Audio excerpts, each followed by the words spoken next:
Será terrible por las 7:50. Atención que mañana es la única oportunidad en Buenos Aires para asistir a La Venganza Será Terrible. Sí, sí. Porque el viernes no estaremos. Estaremos de viaje hacia Formosa, que actuamos el sábado. Pero sí se puede escuchar por la radio. Sí, bueno, claro, eso siempre. Eso no cambia. Usted prende la radio y el programa está.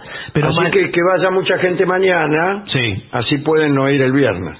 Sí, claro.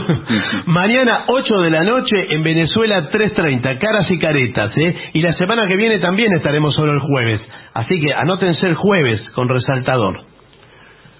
Hablaremos de alucinaciones. Las historias de aparecidos son generalmente visiones de alguien que da cuenta del hecho en una crónica. Ajá. Así se cuenta.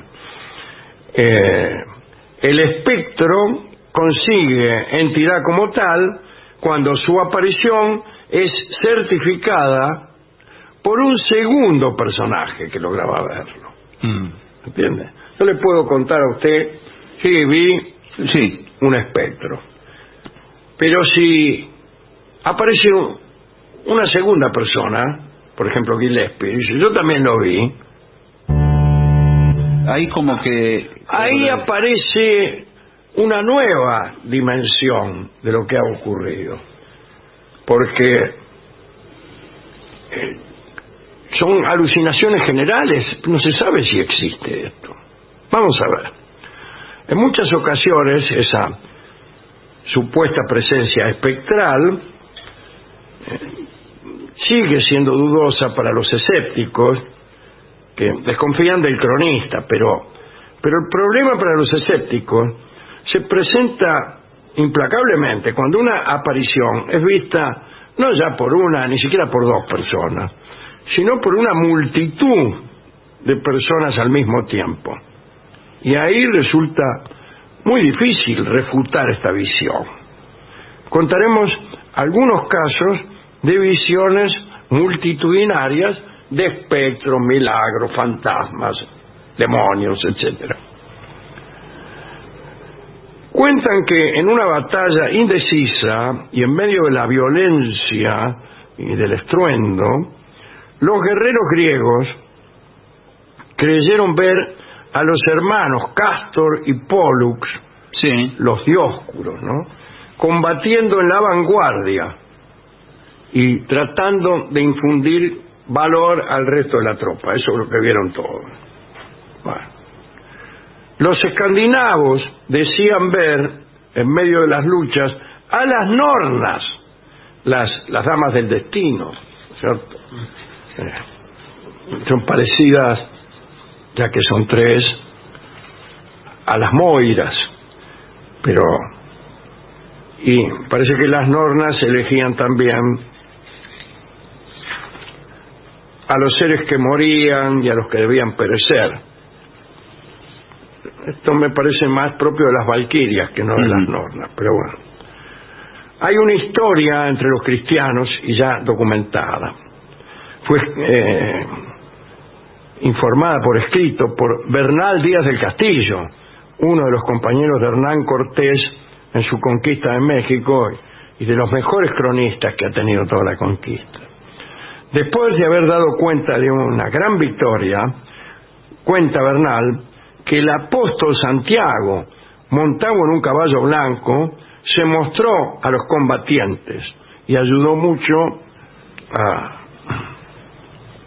levantar la moral de los españoles. Ahora Bernal confesó que él no vio aquella aparición, ¿no?, pero que todos los hombres de la tropa estaban convencidos hasta tal punto que el propio Bernal escribió en su crónica a modo de lamento: pecador de mí, ¿quién soy yo para ser admitido al favor de ver al bienaventurado apóstol? Es decir, dijo, yo no lo vi seguramente porque no soy digno de verlo. Ajá, perfecto, sí. Bueno, otra aparición para multitudes ha citado el escritor escocés Patrick Walker a fines del siglo XVII. Y sobre esta historia ha escrito también Sir Walter Scott, cuya estatua veíamos en nuestro paseo por Edimburgo. Y es así el asunto. Parece que por espacio de muchas noches se reunía un gran número de personas en las cercanías de Crosford Bowl, que queda a 2 millas de la localidad de Lanark. ¿Y por qué se reunía esta cantidad de personas? Bueno, aunque parezca absurdo, lo hacían para admirar a compañías de hombres marchando en buen orden que luego desaparecían en un destello. Los tipos se reunían ahí, pues y todas las noches aparecía batallón, fantasma, y desaparecía. Y por ahí en un momento ya no lo veían más. Patrick Walker, que no veía nada en realidad, no podía comprender los comentarios de los asistentes. Es que los que disfrutaban de esa visión especificaban qué puños tenían los sables, si eran pequeños, al modo antiguo, cómo remataban los gorros, si eran negros o azules. Participaban todos de una especie de fiesta espectral, y Walker se quedaba afuera, refunfuñando o descreyendo. En determinado momento, el conjunto de mirones, en una de las noches en que estuvo Walker ahí, el conjunto de los que estaban mirando salió corriendo espantado por un susto que Walker tampoco pudo ver. Así que no sabía por qué todos salían rajando. Hizo algo que está lleno de sabiduría, que es lo que suelo hacer yo cuando veo que algunos salen rajando. ¿Qué es? Salgo rajando yo también. Claro, con eso, claro. Así que optó por huir a toda velocidad, y allí terminó la crónica de Patrick Walker sobre el ejército fantasma. No lo veía. Claro. Incluso no solo no vi eso, sino que en una ocasión en que todos salieron corriendo asustados, yo tampoco vi el motivo del susto y salí corriendo. Este fenómeno en que creyó toda la multitud solo puede compararse con un asunto de sugestión al que sometió el rey Jacobo I también a muchos de sus súbditos. Se cuenta que un día el rey Jacobo se plantó en actitud de admiración ante un león de bronce que adornaba la fachada de su residencia en Northumberland, y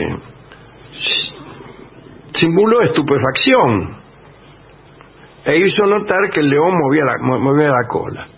¡Ah! Dice, miren, dice, el león está moviendo la cola. Y con eso consiguió que un inmenso gentío rodeara al león y que algunas damas se desmayaran, creyendo notar el mismo prodigio.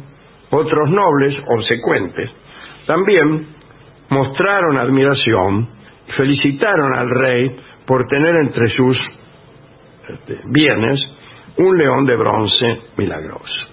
Bueno, eso más bien se parece a las historias de adulones que fingían ver lo que el rey les decía, ¿no? Sí. Ubiquémonos ahora a mediados del siglo XVIII. Algo curioso le sucedió a 2 científicos de la Sociedad Real de Berlín. La circunstancia extraordinaria fue mencionado en las Transacciones de la Sociedad, una publicación que hacía justamente aquel foro, ¿no? La Sociedad Real de Berlín. Ahora bien, Johann Gottlieb Gleditsch era un botánico muy distinguido, era director del Jardín Botánico de Berlín. Gleditsch había descubierto cosas importantes. Por ejemplo, en el botánico había una palmera femenina que nunca había dado frutos, y él llevó de otro lado una palmera macho, digamos, polinizó las flores femeninas de la palmera, y así fue la primera vez que dio fruto. Con ese experimento, Gleditsch mostró la reproducción sexual de las plantas. ¿Para qué cuento esto? A ver. Para decir que era un hombre de ciencia, Sí, claro, un científico.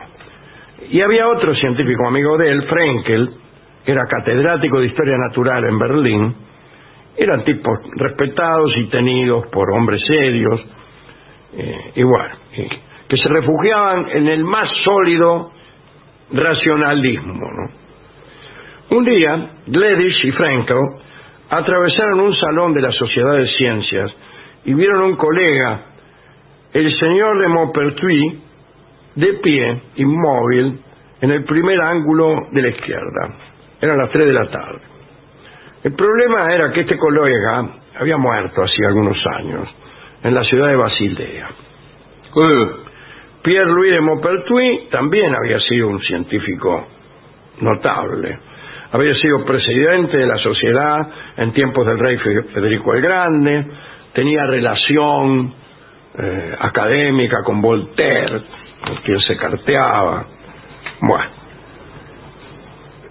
escribió y participó de expediciones que se hicieron en 1736 para medir la longitud de un arco de un grado de meridiano. Fue cuando hubo unas mediciones de la Tierra muy importantes, y bueno, de ellas participó Maupertuis, que murió en 1759. Después de su muerte, se lo encuentran el Gleditsch y el Frenkel ahí en el patio.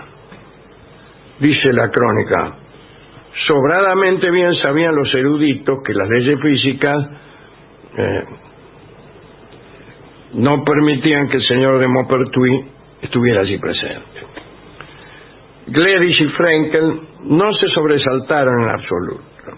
Y aunque el espectro de Monsieur de Maupertuis los saludó cortésmente, se miraron entre ellos y ¿qué hicieron? Se escaparon corriendo. Le negaron el saludo. Ante una pugna para determinar quién de los dos era más animoso en su racionalismo, decidieron no devolver la cortesía del espectro y certificar mutua y tácitamente que no estaban ante la presencia de un fantasma. Tan absorbidos estaban los dos en su espíritu científico que llegaron a la conclusión mutua de que esa aparición le había producido la alteración de sus propios sentidos. También se preguntaron si habían comido lo suficiente, dialogaron acerca de si determinado estímulo físico podía provocar la misma visión y concluyeron que dos personas distintas podían participar de la observación conjunta de lo inexistente. Los dos eruditos, muy tranquilos, fueron a ocuparse de sus quehaceres sin detenerse más tiempo para indagar en aquello que habían visto, ¿no? Sin embargo, de algún modo dieron cuenta de esta visión a sus colegas y por eso se escribió lo que acabamos de contar. Claro, claro. Pero qué pedazo de racionalista, de imbéciles. Sí. Porque ahí tenían una oportunidad, sí, claro, de ver realmente lo que pasaba. Investiguen. Sí. Y no saben lo que pasó, vayan y hablen con el tipo, a ver quién es. Pregúntele, ¿usted es el finado? Sí. Con lo cual le va sacando la medida de por dónde va su racionalismo. Claro. Pero de las otras no, cosas bueno, que por hay. ahí era muy racionalista, pero ante un espectro... Son racionalistas supersticiosos. Sí, por eso. ante un espectro mejor razonar. No hay peor cosa que porque vio que el racionalista negado a la espiritualidad se transforma en supersticioso. Sí, claro. ¿No? Bueno, ahí están las pesadillas de un racionalista. ¿No? Bueno, extraordinario caso de dureza mental. Sí. Es decir, que nos privó de saber sí, qué demonios pasaba con esa imagen que habían visto, o con ese tipo que estaba parado ahí, que por ahí era uno parecido, andás a ver. Sí, para mí que sí, para mí que era. Pero bueno, pero ¿Qué sabes si no me es quiero tú? meter. No es tú. Para mí encontrar un tipo parecido, a veces encuentra, hay Sí, doble. señor. A veces hay doble. Sí, señor. Bueno, ¿con qué canción podemos ilustrar Una. esta colección, digamos, de alucinaciones colectivas? Que hay algunas en la historia Sí. mucho más tremendas. Recuerdo, por ejemplo, la de Cobadeiría, ¿no? Algún día vamos a hablar ahí, aquella niña y de aquellos 3 hermanos a los cuales se apareció la Virgen, etcétera, etcétera. Escucharemos a Julia Senko y a este que habla, Sí. con una breve canción perteneciente a Lo que me costó el amor de Laura, que se llama La Sombra. Muy bien.